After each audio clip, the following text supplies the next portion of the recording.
Ya, Anies Baswedan berkunjung ke Nasdem Tower, namun demikian tidak kelihatan Surya Paloh menyambut di depan ya, di depan gedung kelihatannya yang menyambut adalah bawahan alias bukan ketum Nasdem ya.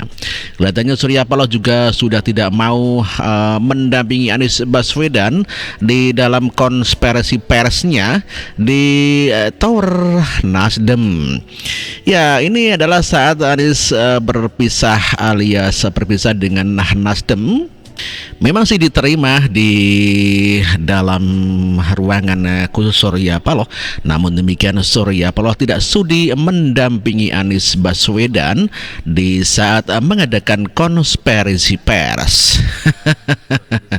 Anies sudah tidak ada harganya. Payah kamu Nis. Jadi dengan MK tadi sudah menyampaikan putusannya, maka sore ini saya bersilaturahmi dengan partai pengusung, mampir ke Pak Surya Paloh, Ketua Umum Partai Nasdem. Habis ini saya ke PKB dan besok rencananya ke PKS.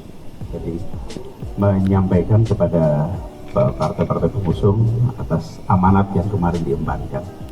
Amanat itu dijalankan. Ya, Anies Baswedan laporan kepada Surya Paloh atas keputusan Mahkamah Konstitusi yang menolak gugatan dirinya dan juga Ganjar Mahfud. Namun demikian di sini tidak ada profil Surya Paloh mendampingi Anies Baswedan.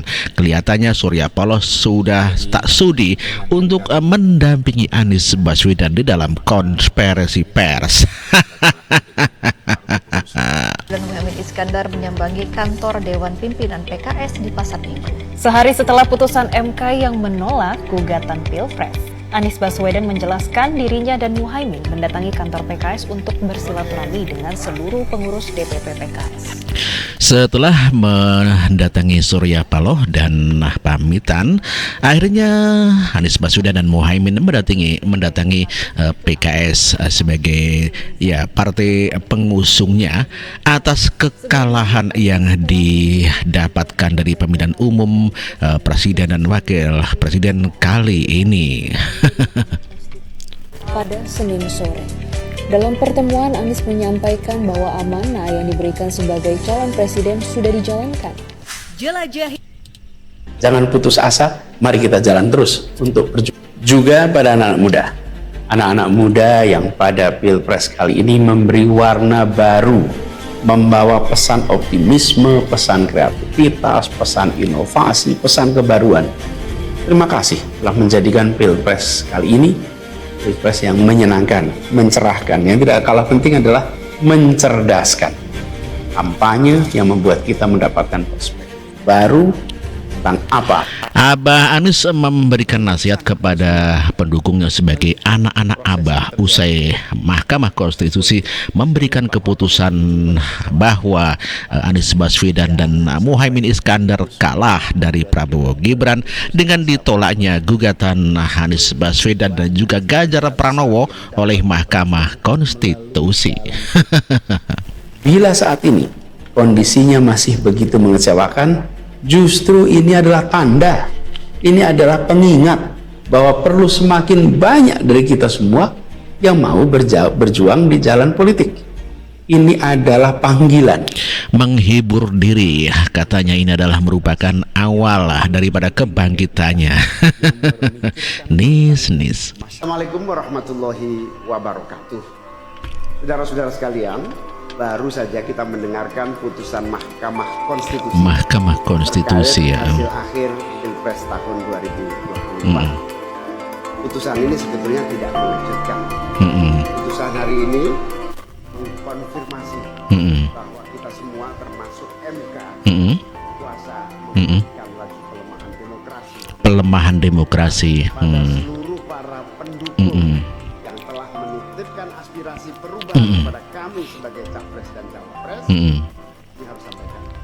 Disinilah ujung perjuangan konstitusional kita dalam Pilpres kali ini.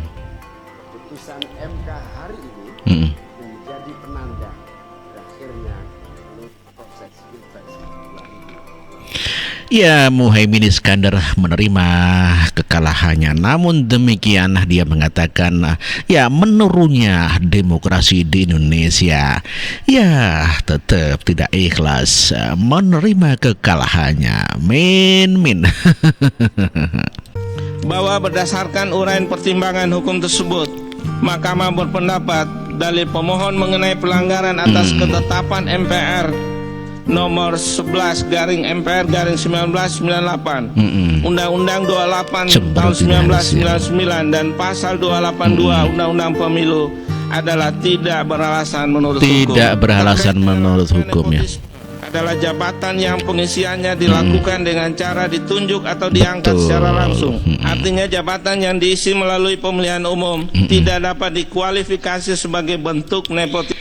Ya, Anies kelihatan cemburu dan sedih bahwa gugatannya mengenai cawe-cawe dan nepotisme itu tidak terbukti. Karena kalau nepotisme adalah jabatan yang ditunjuk langsung oleh ya pimpinan atau ya presiden untuk menduduki jabatan secara langsung. Namun demikian apabila masih dipilih oleh rakyat itu bukan sebagai yang dikatakan sebagai nepotisme.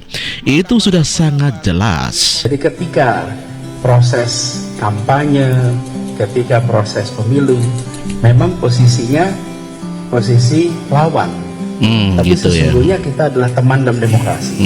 Karena itu kemarin ketika kami menyampaikan pesan-pesan pasca pengumuman putusan MK, kami pesankan untuk mari kita sama-sama jaga demokrasi ini. Dan kami ingin agar ada transition of power yang berjalan dengan baik.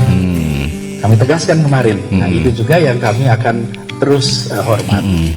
Sehingga yang disebut sebagai tukar pikiran, bertemu, berdiskusi itu bukan sesuatu yang aneh, bukan sesuatu yang dihindari, itu sesuatu yang normal-normal saja. Oh gitu. Jadi apabila datang waktunya, tentu saja kita siap untuk selalu. Anies Baswedan siap bertemu dengan Prabowo. Artinya setelah kalah dari Pilpres, ya barangkali mungkin Prabowo masih bisa menggunakan Anies Baswedan sebagai menterinya. Namun demikian banyak warga yang tidak setuju apabila Anies dijadikan menteri di kabinet Prabowo Gibran. Oke, demikian telah kita saksikan sama-sama video ini. Semoga Anda terhibur dengan video-video ini dan terima kasih Anda telah menonton. Terima kasih. Wassalamualaikum warahmatullahi wabarakatuh. Merdeka!